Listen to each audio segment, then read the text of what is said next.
আজকে ওয়াজ মাহফিলের নামে যা চলছে এগুলো কত কোরআন হাদিসে নাই।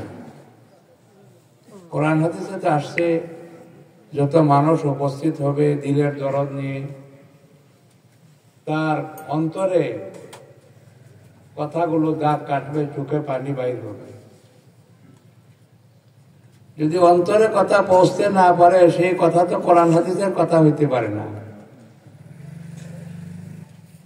কোরআনকে নাজিল করা হয়েছে এই জন্য, কোরআনকে নাজিল করা হয়েছে ওয়াজ করে করে ঘোরার জন্য না, কথাবার্তা করে ঘোরার জন্য। পরিষ্কার আছে এটা, ইন্না হাযাল কোরআন নাযালা বিল হাযান, এই কোরআনটাকে নাজিল করা হয়েছে এই অন্তরের জন্য, অন্তরকে ধোয়া মুছিয়া সাফ করিয়া এই অন্তরকে সজ্জিত করার জন্য, শক্তিশালী করার জন্য, আবেগপূর্ণ হওয়ার জন্য, আল্লাহর জন্য আশিক হওয়ার জন্য কোরআন নাজিল করা। আওয়াজের আড়ম্বরের জন্য কোরআন নাজিল হয় না, চিল্লাচিল্লি করার জন্য কোরআন নাজিল হয় না। আমল তো অন্তর থেকে আসবে। কথা বলছেন নাকি? ছেলে বিদেশে থাকলে অনেকদিন পরে আসলে দেখলে চোখে পানি আসে, কি করে আসে কি না? ওইটা তো মহব্বতের পরিচয়। আজকে যে ওয়াজের মাহফিল চলতেছে এগুলো তো কোনো কোরআন হাদিস এরকম পাওয়া যায় না, কেউ বলতে পারবে না।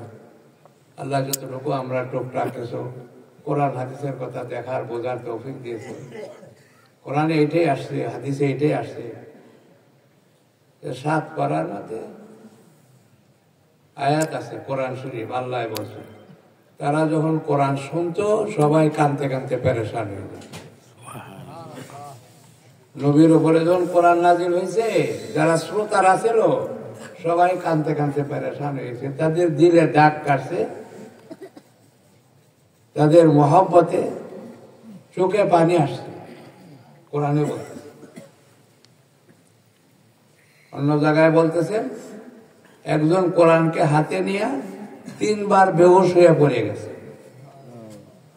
কোরআন দিলে আসর করছে, বেহুশ হয়ে গেছে 3 বার, একবার না। ইকরামা রাদিয়াল্লাহু তাআলা এই ঘটনা আমরা ভাববেন ফাজাইলে কোরআন একটা, এই যে তাবলীগী জামাতে তালিম করা হয় ওইটার মধ্যে এগুলো বিস্তারিত বলা হয়েছে যে কোরআনের ভক্তি,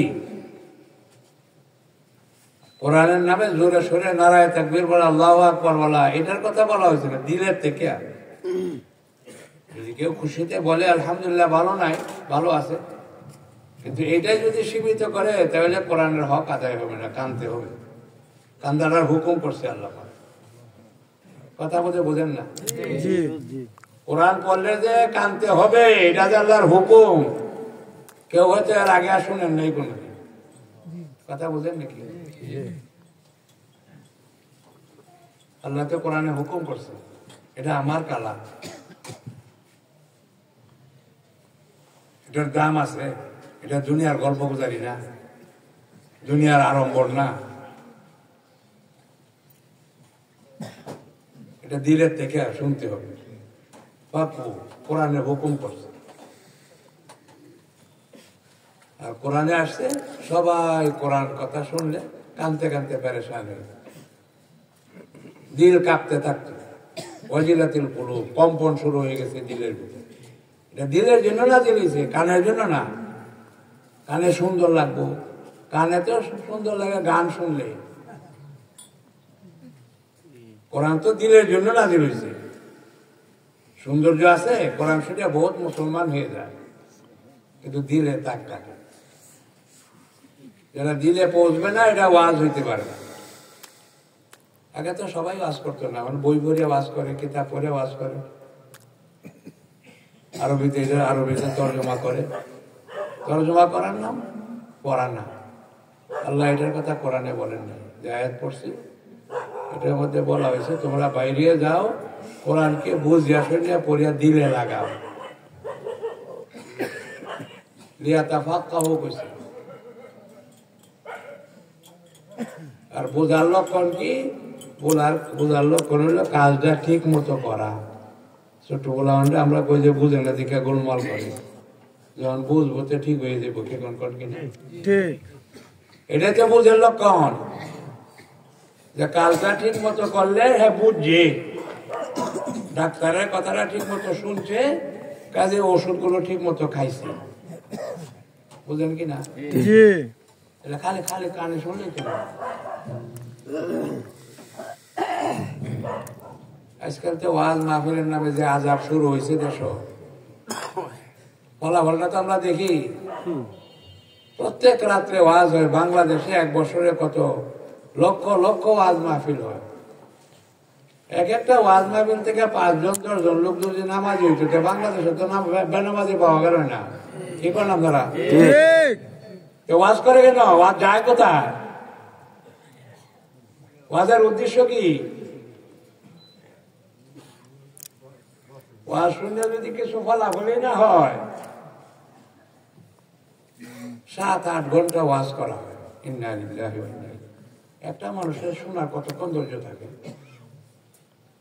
আমরা তো ওই দেশে থাকি, 1.5-2 লক্ষ টাকা খরচ করে একজন বক্তা আনি, তার ওয়াজের সময় হইল 45 মিনিট থেকে বেশি 1 ঘন্টা। এই যে গদ বান্ধা ওয়াজ বাংলাদেশে শুরু হয়েছে জোহর থেকে রাত 12টা, আগে তো সারা রাত চলতো। কি কারণে আজাবটি কিছু বন্ধ হয়েছে? আমরাই পড়া শুরু করছিলাম, সারা রাতের ওয়াজ দেশের মধ্যে বন্ধ হয়েছে। এখন মানুষ থাকে না রাত 12টা।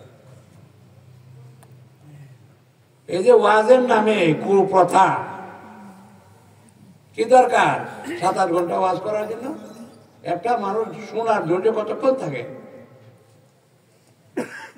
আল্লাহ রাসূল ওয়াজ করছেন 3 থেকে 5 মিনিট, এটাও হাদিসে আছে। এই 3টা কথা বলছে, সৎ কাজের আদেশ করো, অদস কাজের নিষেধ করো। যদি এটা না করো তাহলে তোমরা দোয়া করলে দোয়া কবুল হবে না, আল্লাহ সাহায্য পাইলে আল্লাহ সাহায্য চাইবে না, শত্রুর মোকাবেলা তোমাদের কৃতিকান হবে না। বাস এটাই শেষ, এখানেই বাস। যেটা বাংলা কইলো এটুকু ওয়াজ, একদিন ওয়াজ এটাই শেষ। আবু বকর রাদিয়াল্লাহু আনহু বলেন যে আমি যে কথা একদিন শুনছি, এটা দ্বিতীয়বার আর শুনতে পাই না। সুবহানাল্লাহ। আল্লাহর কথা, নবীর কথা। কারণ আমরা তো সারা বছরই একটাই শুনি যে নামাজের কাতা ঠিক করেন, কিন্তু আজ পর্যন্ত নামাজের কাতা ঠিক হয় না। ঠিক, এরা মানুষ না অন্য কিছু, হুশ বেহুশ। প্রত্যেক দিন তারে কইতে হয় নামাজের কাতা ঠিক করে। মসজিদে আসে কেন? মসজিদ তো আল্লাহর ঘর, আল্লাহর সামনে দাঁড়াইতে কি নিয়ম কানুন শিখে আসতেই পারে। কথা খারাপ লাগে, মনে কোনো কষ্ট নেই। আমরা তো বেহুশ, এটা লাশগুলো ঘুরতেছে, হুশ তো নাই একটারও, মানুষ তো না, একজনও মানুষ নাই। মানুষটা ওরে কয় যে ভালো মন্দ বুঝে, পরিবেশ বুঝে অন্যের উপকার করার চেষ্টা করে, পরিবেশকে ভালো রকম গড়িয়া তুলে তার এখন মানুষ। হযরত আলী রাদিয়াল্লাহু আনহু জিজ্ঞাসা করছে, মানুষ আর পশুর মধ্যে বেশ কম কি? উনি সহজে বলছেন, পশু হলেও নিজেরটাই বুঝে। হ্যাঁ হাঁটতে যাইতেছে, হ্যাঁ যে ফারায় কোনটা সেট খাইতেছে এটা কোনো তার মন নাই, দেখা আমাদের দেউরি ভাঙ্গাচ্ছে। গরু বুঝে নাকি আশেপাশে কে আছে? হ্যাঁ গরুর স্বভাব, তো পশুর স্বভাব। হ্যাঁ নিজে ডালে যাইতেছে, আগে আগে বেঁচে ডাইনে আমি একটু জানি না। এত মানুষ না। আমরা তো যারা আছে আমাদের মানুষ পাওয়া যেত না, যে একজন খুব কম। স্বভাবে হইতেইব মানুষ, যে নিজের কাম করে খালি নিজের লাভ দেয়, এত মানুষ না, এত পশুর চেয়ে নিকৃষ্ট। এখন তো দুনিয়াতে চলছে, কি কন?